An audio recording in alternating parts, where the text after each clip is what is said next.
ഇന്നത്തെ പ്രഭാത ഭക്ഷണം ഗോതമ്പ് ദോശയും അതിനൊരു മുളക് കറിയുമായിരുന്നു. എനിക്ക് ഈ മുളക് കറിയോട് വലിയ താല്പര്യമില്ല. പക്ഷേ വീട്ടിലെല്ലാവർക്കും ഭയങ്കര ഇഷ്ടമാണ്. സവാളയും അതിൽ കുറച്ച് മുളക് പൊടി, കുറച്ച് വെളിച്ചെണ്ണ, കുറച്ച് വെള്ളം ചേർത്തിട്ട് നന്നായിട്ട് ഉടച്ച് ചേർത്ത് ഉപ്പിട്ടെടുക്കുന്ന കറിയാണത്. ഇതിൻ്റെ കോമ്പിനേഷൻ എനിക്ക് വലിയ താല്പര്യമില്ല, എന്നാലും എല്ലാവർക്കും ഇഷ്ടമാണ്. അതിന് ശേഷം പുറത്ത് പോയപ്പോൾ ഒരു പപ്സാണ് കഴിച്ചത്. അപ്പോൾ ഇന്ന് ഞങ്ങൾ പുറത്ത് പോകാൻ കാരണം എന്ന് വെച്ചാൽ നാത്തൂൻ്റെ മോന് +2-ന് നല്ല മാർക്ക് കിട്ടിയപ്പോൾ ചെറിയൊരു പാർട്ടി അറേഞ്ച് ചെയ്തിട്ടുണ്ടായിരുന്നു. അപ്പോൾ അവിടെ പോകാൻ വേണ്ടിയിട്ടാണ് ഞങ്ങൾ പോയത്.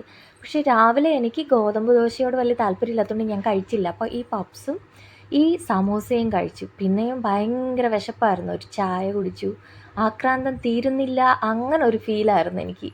എന്തെങ്കിലും പിന്നെയും കിട്ടിയാൽ കഴിക്കാം, അങ്ങനെ ഒരു തോന്നൽ. അത് കഴിഞ്ഞ് ഞങ്ങൾ അവിടെ ഒരു ഷോപ്പിൽ കയറി. അതായത് നാത്തൂൻ്റെ മോന് ഒരു ഗിഫ്റ്റ് വാങ്ങാൻ വേണ്ടിയിട്ട് കയറിയതാണ്. അപ്പോൾ ഒത്തിരി കളക്ഷൻസ് ഉള്ള ഒരു ഷോപ്പായിരുന്നു അത്. മെൻസ് പാർക്ക് എന്നായിരുന്നു ഷോപ്പിൻ്റെ പേര്. അപ്പോൾ അവിടെ നിന്നപ്പോൾ വെറുതെ ഒരു രസത്തിന് അവിടെ ഇരുന്നൊരു കൂളിംഗ് ഗ്ലാസ്സൊക്കെ എടുത്ത് വച്ചു. എനിക്കിത് കണ്ടപ്പം UDC എന്നുള്ള ക്യാരക്ടർ ചെയ്യുന്ന കൽപ്പന ചേച്ചിയുടെ ആ ഒരു കണ്ണട പോലെയൊക്കെയാണ് തോന്നിയത്. വെറുതെ എടുത്ത് വച്ചു, ജസ്റ്റ് ഒന്ന് വീഡിയോ ഒക്കെ പിടിച്ചു. പിന്നെ നേരെ വീട്ടിൽ പോയി. നാത്തൂൻ്റെ വീട്ടിൽ നിന്ന് ഫ്രൈഡ് റൈസും ചിക്കനും, സലാഡ്, ചിക്കൻ ഫ്രൈ, പിന്നെ വെറൈറ്റി ആയിട്ട് ഒരു അച്ചാറുണ്ടായിരുന്നു. അതായത് നമ്മുടെ ചെറിയ ഒരു ഉണക്കമുന്തിരി വെച്ചിട്ടുള്ള അച്ചാറായിരുന്നു അത്.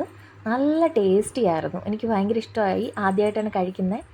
അപ്പോൾ അവിടെ ഇരുന്ന് എല്ലാവരോടൊക്കെ സംസാരിച്ച് നന്നായിട്ട് ആസ്വദിച്ച് ഫുഡൊക്കെ കഴിച്ചു. അപ്പോൾ പിന്നെ കുറച്ച് നേരമൊക്കെ അവർ റെസ്റ്റ് എടുത്തു. എല്ലാവരുമായിട്ടൊക്കെ സംസാരിച്ചുകൊണ്ടൊക്കെ ഇരുന്നു. എനിക്ക് ചെറിയ എഡിറ്റിംഗ് വർക്ക് ഉണ്ടായിരുന്നതുകൊണ്ട് എപ്പോഴും എല്ലാവരുമായിട്ട് സംസാരിക്കണമെന്ന് പറ്റിയില്ല. പിന്നെ ഞങ്ങൾ വീട്ടിൽ തിരിച്ചെത്തിയപ്പോൾ വൈകുന്നേരമായി. അപ്പോൾ രാത്രി കഴിക്കാൻ എന്താണെന്ന് വെച്ചാൽ ഞങ്ങൾ ഇലയട ഉണ്ടാക്കാമെന്ന് വിചാരിച്ചു. അതായത് ഇലയപ്പം അങ്ങനെയൊക്കെ പറയും ഞങ്ങളുടെ ഇവിടെ. അപ്പോൾ അതായത് വാഴയിലയിലോ വട്ടയിലയിലോ അതായത് തേങ്ങയും പഞ്ചസാരയും ഫില്ലിങ്ങായിട്ട് ചേർത്തിട്ടാണ് ഞങ്ങൾ ഉണ്ടാക്കിയത്. അപ്പോൾ പഴയ കാലത്തെ ഓർമ്മകളിലേക്ക് കൊണ്ടുപോകുന്ന ഒരു ഫുഡാണിത്.